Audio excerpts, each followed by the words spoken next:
జయలలిత నటించినటువంటి గోడ్చారి 116 1966 సంవత్సరం August 11న release అయి తెలుగు నాట అఖండమైన విజయం సాధించింది. ఈ సినిమా తర్వాత కృష్ణకి 20 సినిమాలు వచ్చాయి. దీన్ని బట్టి మనం అర్థం చేసుకోవచ్చు ఈ సినిమా ఎంత హిట్ అయిందో. ఆంధ్ర జేమ్స్ బాండ్ అని చెప్పేసి పేరు కూడా కృష్ణకి రావడానికి కారణం ఏంటంటే ఇది తొలి జేమ్స్ బాండ్ సినిమా కావటం. అలాగే సౌత్లో కూడా చూసుకుంటే ఇది అత్యధికమైనటువంటి రికార్డులు కూడా సాధించడం. అయితే ఈ సినిమా కనుక చూసుకుంటే మొట్టమొదటి దీనికి హీరో అనుకున్నది స్వామి బాబు. ఎందుకంటే అంతకుముందు డోంటి, సుందర్లాల్ నాథా దీనికి ప్రొడ్యూసర్స్.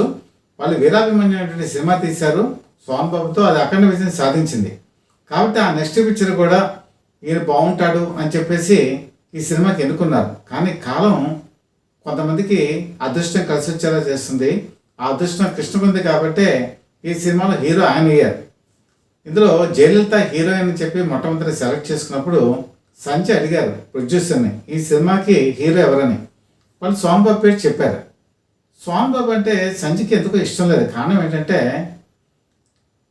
స్వామిబాబు ఇనిషియల్ స్టేజెస్లో ఆయన సైకిల్ తొక్కుంటూ వెళ్ళేవాడు. ఆయన అంటే తన వేషాల గురించి, అలాగే చిన్న చిన్న వేషాలు ఇస్తున్నప్పుడు కూడా ఆయన సైకిల్ తొక్కుకుంటూ స్టూడియోకి వెళ్ళటం ఈ సంజయ్ చూసింది. చూసి ఒక సైకిల్ తొక్కుకున్నటువంటి ఈ వ్యక్తి హీరో అవడం ఏంటి, అతని పక్కన నా కూతురు నటించడం ఏంటి, కాబట్టి సస్యమరా లేదు అతని హీరోని మార్చాల్సిందే అని చెప్పి పట్టుబట్టింది. అప్పట్లో హీరోయిన్కి మాటకి వాల్యూ ఉండేది. ఎందుకంటే జయలలిత అప్పటికే కొంత ప్రామినెంట్ ఫిగర్. కాబట్టి నిర్మాత తప్పనిసరి పరిస్థితుల్లో సోహన్ బాబుకి గెస్ట్ అపియరెన్స్ ఇచ్చి కృష్ణని తీసుకురావడం జరిగింది. అయితే కృష్ణను కూడా వాళ్ళు ఆషామాషిగా సెలెక్ట్ చేయలే. అసలు ఈ సినిమాకి హీరో ఎవరు అని చెప్పి వెతుకులాట ప్రారంభించారు. ఈ వెతుకులాట ప్రారంభించినప్పుడు వీళ్ళు చూసినటువంటి సినిమా తేనె మనసులు. అప్పటికి తేనె మనసులు రిలీజ్ అయింది 1965.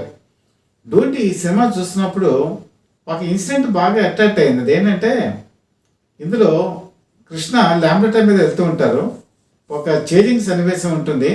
జీప్ని చేజ్ చేస్తూ అందులోకి జంప్ చేయాలి. యాక్చువల్గా ఈ సినిమా షూటింగ్ అప్పుడు దీనికి డూపు పెడతా అన్నారు ఆదిత్య సుబ్బారావు తేనె మనసులో. కానీ కృష్ణ ఏమన్నారంటే లేదు నేనే ఒరిజినల్గా నేను చేస్తానని చెప్పి ఆయన ఏం చేశారంటే అప్పటికి ల్యాంబ్రెటానికి పూర్తిగా రాదు. హైదరాబాదు అర్ధరాత్రి పూట అబిడ్స్లో ల్యాంబ్రెటాని నడుపుతూ ప్రాక్టీస్ చేసి మన్నాడు షూటింగ్లోకి వచ్చి ఈ ఫీట్ చేశారు. అంటే ఏ మాత్రం చిన్న కాలు జరిగినా ఆయన పడిపోవడం ఖాయం, ఏ ఫ్రాక్చర్ కూడా జరిగేటువంటి ప్రమాదం కూడా ఉంది. అయినా సరే అవేమి లెక్క చేయకుండా ఈ సాహసాన్ని ఆయన చేశారు. ఇది అబ్జర్వ్ చేశారు డోంటి. ఇతను ఎవరో, ఇతనిలో ఒక స్పార్క్ ఉంది, ఈ సన్నివేశం ఆషామాషిగా ఎవరు చేయరు. కాబట్టి ఈ సినిమా కూడా జేమ్స్ బాండ్ సినిమా కాబట్టి ఇందులో హీరోని పెడదామని చెప్పేసి ఆదిత్య సుబ్బారావు చెప్పారు. ఆదిత్య సుబ్బారావు వెంటనే ఆయన కూడా ఓకే చేసి కృష్ణ ఒకసారి వెళ్ళమన్నారు. డూడి మనస్తత్వం ఏంటంటే ఒక్కసారి నిర్ణయం తీసుకుంటే వెనతిరుగుడు ఆయన. కృష్ణ వెళ్ళి ఇలా సినిమా ఇలా చేస్తాను అనగానే ఒక అగ్రిమెంట్ మీద సైన్ చేయించుకొని ₹1000 అడ్వాన్స్ ఇచ్చారు.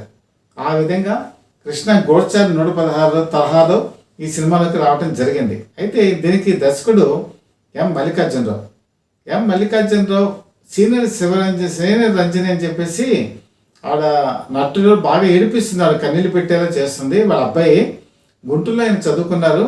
ఈయనతో పాటు గుమ్మడి కూడా బెంచ్ మేట్, వీళ్ళిద్దరు పక్క పక్కనే కూర్చునేవాళ్ళు. ఆయనేమో పెద్ద నటుడయ్యారు, ఈయన దర్శకుడయ్యారు. తర్వాత కాలంలో కూడా కృష్ణతో ఈయన సినిమాలు తీశారు. ఈ సినిమాకి వచ్చేప్పటికి ఆర్ద్ర దీనికి కథని సమకూర్చారు. ఈ జేమ్స్ బాండ్ అనేటప్పటికి మనకి గుర్తుకొచ్చేది ఇయాన్ ఫ్లెమింగ్ జమైకాలో బాగా రిచ్ పర్సన్. ఆయన లాన్లో కూర్చొని జేమ్స్ బాండ్ కథలన్నీ రాసేవాడు. ఇప్పుడు ఆయన వయసు 45 సంవత్సరాలు. అప్పుడు ఆయన మొత్తం రాసిన నవళ్ళు 12. 56 సంవత్సరాలు ఆయన మరణించారు.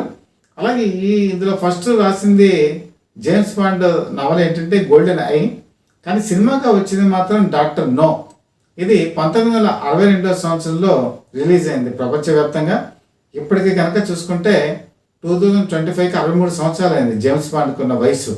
కానీ తెలుగులో వచ్చేప్పటికి 1966లో రిలీజ్ అయింది. కాబట్టి ఇక్కడ తెలుగులో జేమ్స్ బాండ్ వయసు కనుక చూసుకుంటే 59 సంవత్సరాలు. ఈ లెక్కన కృష్ణ నటించినటువంటి ఈ సినిమా విపరీతమైన లాభాలను తీసుకొచ్చింది. అయితే ఇక్కడ కృష్ణ చేసినటువంటి ఈ సాహసం, ఈ ఫైట్స్ చాలామందిని ఆశ్చర్యచకితులు చేస్తాయి. ఒక ఫైట్ ఉంటుంది ఇందులో. యాక్చువల్గా ఒక లాడ్జిలో ఇతను ఉన్నప్పుడు అతను రూమ్ చెక్ చేయడానికి ఒక ఫైట్ వస్తాడు, శెట్టి అని చెప్పేసి. ఆ ఫైట్ చాలా కండలు తిరిగినటువంటి వ్యక్తి. వచ్చిన తర్వాత కృష్ణ అతన్ని అడ్డుకునే ప్రయత్నం చేస్తాడు. కానీ అతను మొత్తం చొక్కా విప్పేసి కండలు చూపించి ఫైట్ చేసే సన్నివేశం ఉంటుంది. కృష్ణ కూడా తన చొక్కా విప్పేసి కేవలం బనీన్తో ఫైట్ చేస్తాడు. ఈ ఫైట్లో మీకు ఎక్కడ మ్యూజిక్ ఉండదు, రియల్గా ఫైట్లా అనిపిస్తుంది మనకి. కృష్ణ జీవితాన్ని మలుపు తిప్పినటువంటి ఈ ఫైటు తర్వాత కాలంలో అతను సూపర్ స్టార్ చేసింది. చాలా అద్భుతమైన ఫైటు. ఇది మాత్రం ఆ రోజు సినిమాలో ఉండే ప్రేక్షకులందరినీ కూడా ఆశ్చర్యపరిచింది. కృష్ణ చేసినటువంటి ఈ ఫైటు ఆ తర్వాత అతని డేరింగ్ డాషింగ్ హీరోగా కూడా మార్చింది. అలాగే ఈ సినిమాలోకి జయలలిత, ఈ జయలలిత ఎంటర్ అయిన తర్వాత వీళ్ళిద్దరి మధ్య డ్యూయట్స్ కూడా చాలా చక్కగా కుదిరాయి. నువ్వు నా ముందుంటే అని చెప్పేసి ఇందులో సాంగ్ ఉంటుంది. ఆ సాంగ్ని అప్పట్లో కళలో తీయడం జరిగింది. ఈ కళలో తీసినటువంటి ఆ పాట ఇప్పటికీ కూడా వినూత్న తరహాలో ఉంటుంది.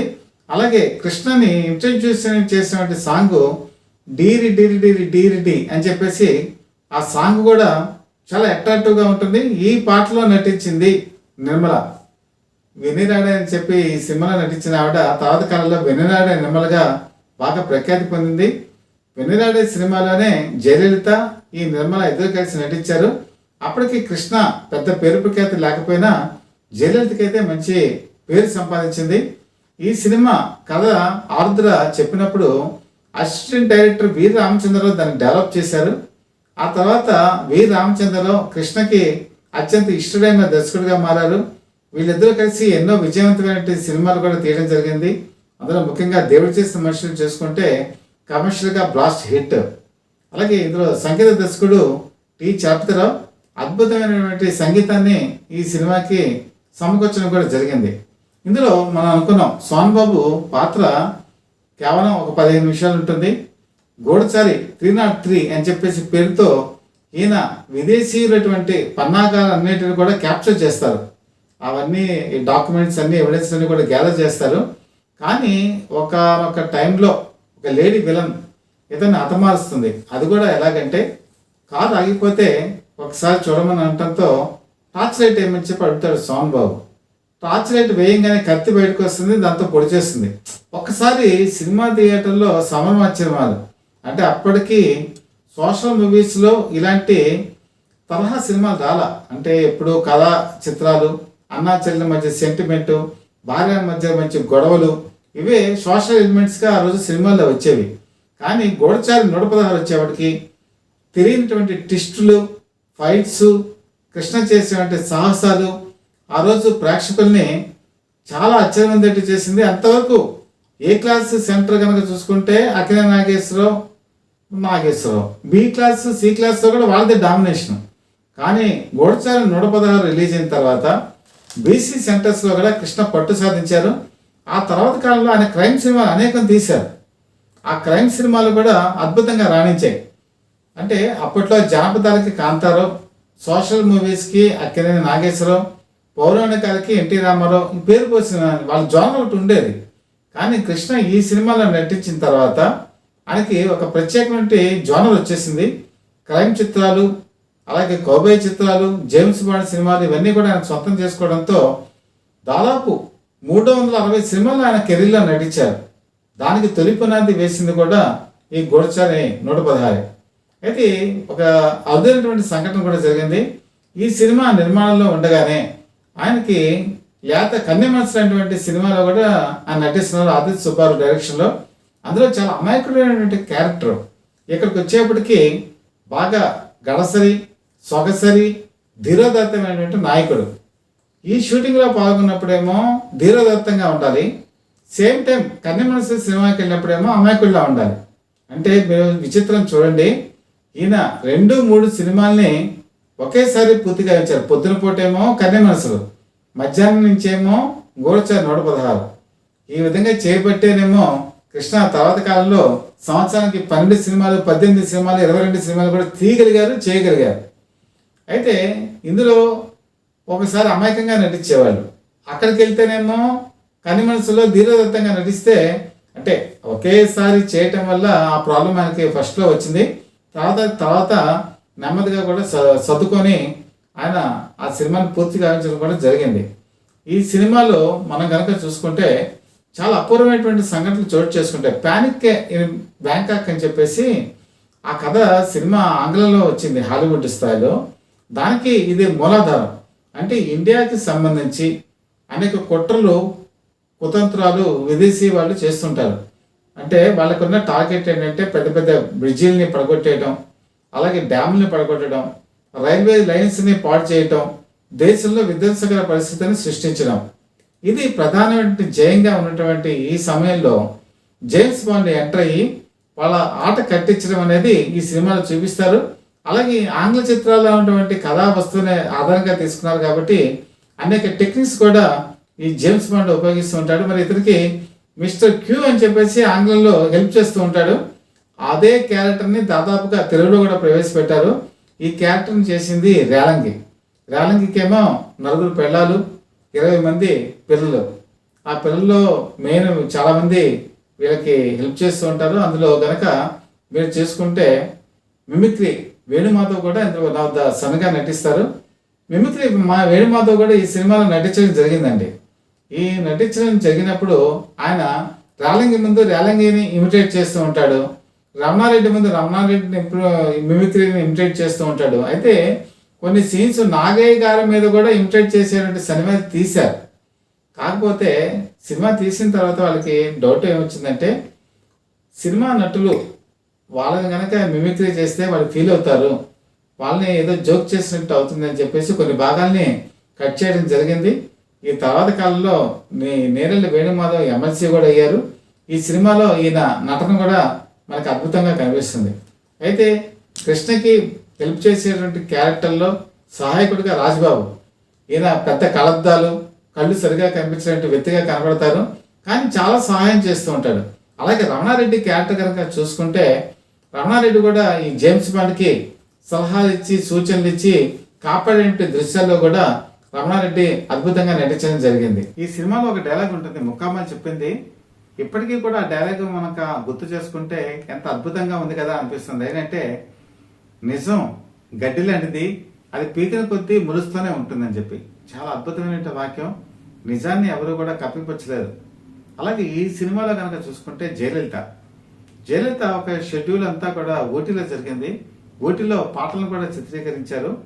పాటల చిత్రీకరణ జరుగుతున్న సమయంలో ఇక్కడ ఒక కుక్కపిల్లని చెన్నై నుంచి తెచ్చుకున్నారు. ఆ కుక్కపిల్లకి సరైన గౌరవం ఇవ్వలేదుట ఈ సహాయ దర్శకులు అంటే వి రామచంద్రరావు. ఆవిడ అలిగింది.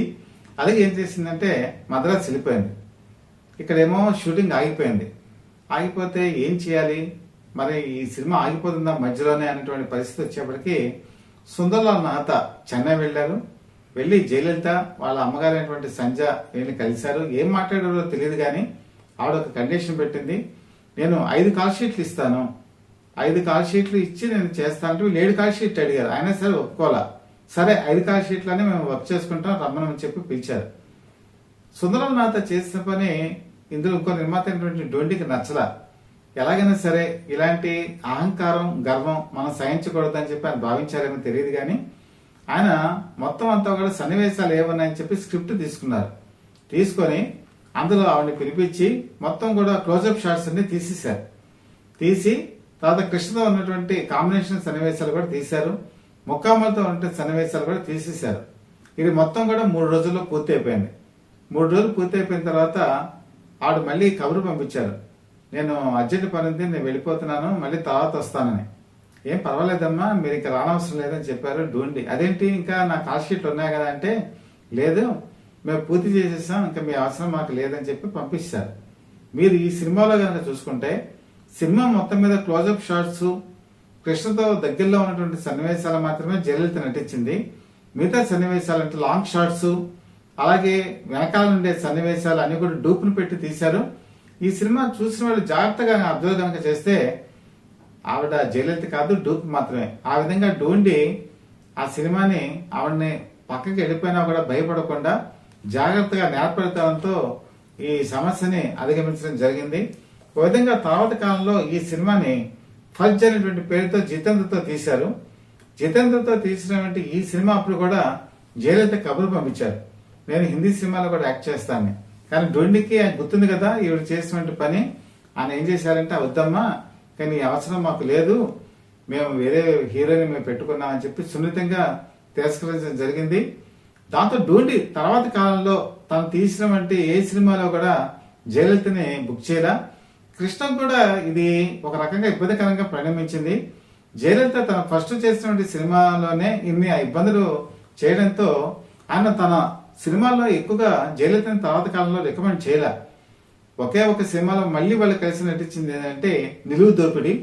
ఆ నిలువు దోపిడిలో నటించారు. కానీ దేవుడు చేసిన మనిషిలో కృష్ణకి కాంబినేషన్ కాకపోయినా ఎన్టీ రామారావు కాంబినేషన్ లో జయలలితను బుక్ చేసి మరొక చిత్రాన్ని కూడా చేశారు. మొత్తం వీళ్ళ కాంబినేషన్ లో వచ్చినటువంటి సినిమాలు కనుక చూసుకుంటే కేవలం 3 మాత్రమే. కాబట్టి జయలలిత తన అహంకారం అనుకోవచ్చు, గర్వం అనుకోవచ్చు, చాలా సినిమాలు కోల్పోవడానికి కూడా కారణం ఈ గూఢచారి 116లో ఆవిడ మధ్యలోనే వెళ్ళిపోవడం. అయితే ఈ సినిమా కనుక చూసుకుంటే ముఖ్యంగా విలన్ గా ముక్కామల అద్భుతమైన రీతిలో నటిస్తారు. అలాగే రాజనాల ఇందులో చైనా దేశస్థుడు అని చెప్పరు కానీ అలాంటి ఇది వచ్చేట్టుగానే చూపిస్తారు. ఎందుకంటే అప్పటికే మనకి ఇండియాకి చైనాకి మధ్య వార్ జరిగినప్పుడు పరాయి దేశం అని చెప్పి ఈ సినిమాలో అంటారు. కానీ ఒక చైనా వాడి కిందే ఈ రాజనాల నటించడం జరుగుతుంది. రాజనాలకు ఎక్కువ డైలాగ్స్ ఉండవు, కేవలం 9 తర్వాత డెడ్ కిల్ అని ఇలా మాట్లాడుతూ ఉంటాడు. షార్ట్ కట్ లో వెరైటీగా ఉంటుంది అతను నటన కానీ అది కానీ. అయితే ఈ సినిమా క్లైమాక్స్ కనుక చూసుకుంటే మన తెలుగు చలనచిత్రాల్లో వచ్చేటువంటి రొటీన్కి విభిన్నంగా ఉంటుంది. ఇందులో ఫ్లైట్ లో పారిపోయేటువంటి దృశ్యంలో రాజనాలు ఉన్నప్పుడు ఎదురుగుండా జీప్ వస్తూ ఉంటుంది. ఈ జీప్ వచ్చి ఆ ఫ్లైట్ ని తగిలి అది పేలిపోతుంది. అందులోంచి కృష్ణ దూకేటువంటి సన్నివేశాలు చాలా అంటే ఒళ్ళు గగురుపాటు కలిగించేటువంటి ఈ సన్నివేశం ఆ రోజు క్లైమాక్స్ లో తీసినప్పుడు చాలా మంది థియేటర్లో ఆశ్చర్యపోయారు. ఇదేంటి తెలుగు చలనచిత్రం ఏంటి, ఈ రకమైన క్లైమాక్స్ ఏంటి అని చెప్పి చప్పట్లు కొట్టారు. ఆ విధంగా కృష్ణ చేసినటువంటి ఈ సాహసం ఈ సినిమాలో హైలైట్ గా నిలుస్తుంది. గీతాంజలి కృష్ణ యామరపాటుగా ఉండేట్టుగా చేయడానికి ఒక పాట పాడుతుంది. ఆ పాట పాడినప్పుడు పాటగా రన్ అవుతూ మధ్యలో మాటలుగా వస్తుంది. మాట్లాడుతూ మళ్ళీ పాట కింద వెళ్తూ ఉంటుంది. మీరు ఒకసారి సినిమాలో జాగ్రత్తగా చూస్తే ఇది అబ్జర్వ్ చేయొచ్చు. ఇది కూడా ఆ రోజుల్లో వినూత్న తరహాలో తీసినటువంటి ఒక ప్రయోగం అని చెప్పాలి. అయితే ఈ సినిమా చాలా రిచ్ గా తీయడానికి ప్రయత్నం చేశారు. ఇందులో బోటు చేజింగ్ సన్నివేశాలు ఉంటాయి. దీన్ని కేరళ ప్రాంతంలో చిత్రీకరించారు. కొచ్చిలో చాలా సన్నివేశాలని చిత్రీకరించడం జరిగింది. అలాగే ఊటీలో చిత్రీకరించారు. మెడ్రాస్ లో కొన్ని ఫ్యాక్టరీస్ లో కూడా కొన్ని కీలకమైనటువంటి దృశ్యాన్ని కూడా దీన్ని చిత్రీకరించారు. అలాగే కొట్టాయంలో కనుక చూసుకుంటే అప్పట్లో టాటాకి సంబంధించిన ఆయిల్ మిల్ ఉంది. ఆ ఆయిల్ మిల్ లో కూడా కొన్ని కీలకమైనటువంటి సన్నివేశాలు తీశారు. అలాగే ఈ కాల్పులు జరిపేటువంటి సన్నివేశాలు స్పెషల్ ఎఫెక్ట్స్ తో తీయడం జరిగింది. కృష్ణ తన రివాల్వర్ తో కాల్చే సన్నివేశాలు, అలాగే రైఫిల్ తో కాల్చేటువంటి సన్నివేశాలు కూడా మనకి ఒళ్ళు గగురుపాటు కలిగించే విధంగా తీయడం జరిగింది.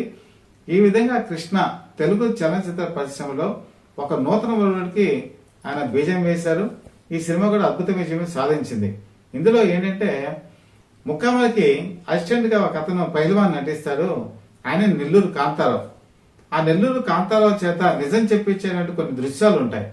ఆ దృశ్యాలు కూడా ఈ సినిమా అద్భుతంగా వచ్చాయి. నెల్లూరు కాంతారావు కూడా కృష్ణ నటన చూసి ఆశ్చర్యపోయాడు.